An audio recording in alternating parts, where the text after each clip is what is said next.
Por naturaleza humana, todos deseamos ser felices. Incluso en el periodo helénico, la pregunta predominante era: ¿qué debo hacer para ser feliz? Pues las escuelas helenísticas se afanaban por el bien espiritual del hombre, ser feliz. Pero, ¿podemos llegar a ser felices a partir de dejar de afirmar cosas o incluso negándolo todo? La corriente de pensamiento escéptico proponía la llegada de la felicidad a partir de la suspensión del juicio, es decir, un estado mental de la conciencia en el cual ni se niega ni se afirma algo. Incluso se puede decir que se negaba todo, absolutamente todo. Por ejemplo, un buen escéptico podría estar debajo de una tormenta y negar completamente que está lloviendo. Es así como la escuela escéptica, fundada por Pirrón de Elis, indagaba la veracidad de las afirmaciones, donde se asegura que la verdad no existe, y en caso de que sí, el ser humano es incapaz de conocerla, con el fin de alcanzar la imperturbabilidad del alma o la ataraxia. Pues bien, se plantearon algunos tropos o giros, los cuales son contraargumentaciones para refutar o rechazar cualquier afirmación. Pero la verdadera pregunta es: ¿por qué a partir del escepticismo no podemos afirmar la veracidad de nada? Uno de los tropos es la diferencia entre los seres vivos. Los animales tienen distintas capacidades y por tanto una manera distinta de percibir las cosas. Por ejemplo, un perro no distingue las cosas de igual manera que lo haría un ser humano, por lo cual no se sabría cuál es la percepción verdadera. Otro tropo es la diferencia entre el mismo humano. Por ejemplo, mientras para ti puede ser delicioso un postre de maracuyá, para otra persona puede que no lo sea. Entonces, ¿cómo afirmar que es rico si lo es para algunos y para otros no? Otro tropo es la diferencia entre los sentidos. Por ejemplo, podemos percibir la miel con nuestro sentido del gusto como un alimento dulce, mientras que con el sentido del tacto lo percibimos pegajoso, teniendo así dos percepciones distintas de una misma cosa. El siguiente tropo es la percepción de las cosas según la disposición individual.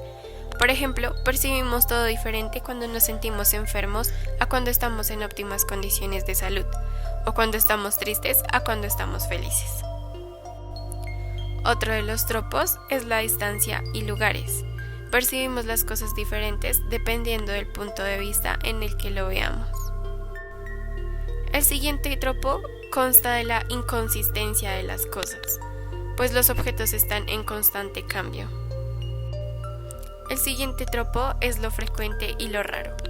Por ejemplo, cuando vemos un ratón, algo que no es muy frecuente, nos asombramos, incluso nos asustamos, mientras que para alguien que es cotidiano ver ratones, no se sorprendería.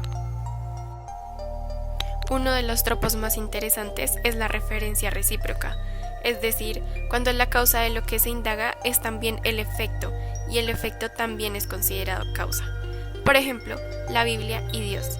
Decimos que Dios existe porque está en la Biblia, pero también decimos que la Biblia existe porque fue creada por Dios, entrando en una circularidad. Para los escépticos, estos tropos dan la posibilidad de dudar de cualquier afirmación de verdad. Pero entonces, ¿por qué seríamos felices sin emitir ningún juicio? Se considera la felicidad como un estado de tranquilidad e imperturbabilidad donde se evita el dolor, pero también el deseo del placer. Es así como los escépticos llegan a la conclusión de que la felicidad se alcanza a partir de no poder afirmar nada, de no poder definir nada como bueno o malo, pues no nos representaría lo aparentemente malo, ni nos ilusionaríamos ni preocuparíamos por perder lo bueno.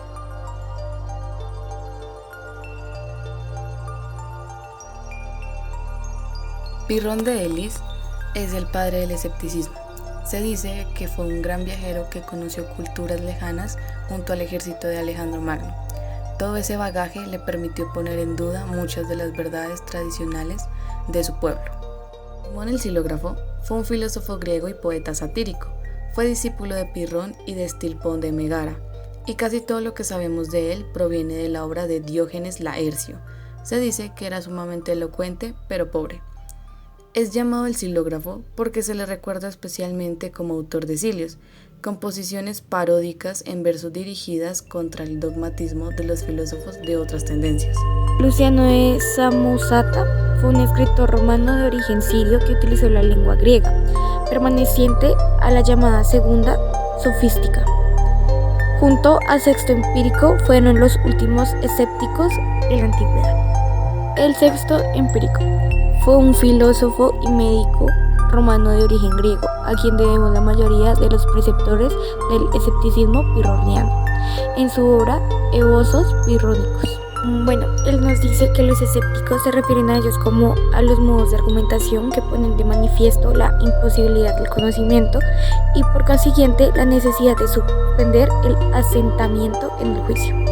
En resumen, Sexto Empírico nos dice que ante un hecho o una afirmación siempre hay que preguntar por el posible error de sus conclusiones desde 3 puntos de vista.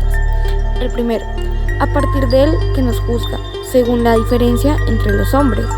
El segundo, a partir de que lo juzga, según las circunstancias. Y tercero, a partir de ambos, según las posiciones, distancias y lugares.